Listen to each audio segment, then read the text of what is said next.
అంటే నేనేం అడుగుతున్నానంటే ఈశాన్య మూలంలో ఎక్కువ శాతం బరువు ఉండకూడదు అనేసి అంటే ఒకటండి మీరు అనేది కరెక్టే.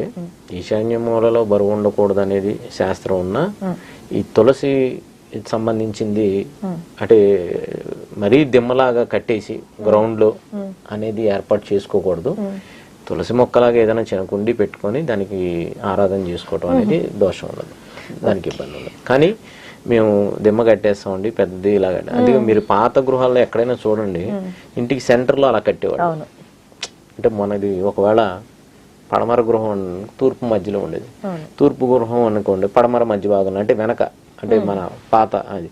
సరే ఇప్పుడు అప్పుడు అలా ఉన్నాయి కాబట్టి ఇప్పుడు అలా పెట్టాలనే దానికి మనం చెప్పలేం, ఎందుకంటే ఇప్పుడు ఆ వసతి లేనప్పుడు మనం ఎలా చేయడానికి అవకాశం ఉండదు.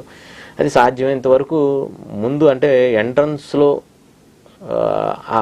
పెట్టుకోవటం అనేది అంత మంచిది, ఎందుకంటే ఎవరో ఏ దోషంతో వస్తారో మన ఇంటికి మనకు తెలియదు.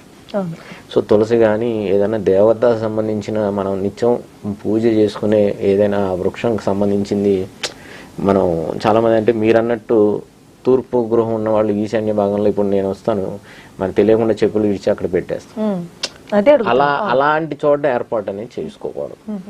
ఇప్పుడు నేను చెప్పింది వెస్ట్ భాగం అనుకోండి, వెస్ట్ ఫేసింగ్ అనుకోండి, ఈశాన్య భాగంలో ఎవరు వచ్చేది అవకాశం ఉండదు కాబట్టి దానికి ఇబ్బంది లేదు.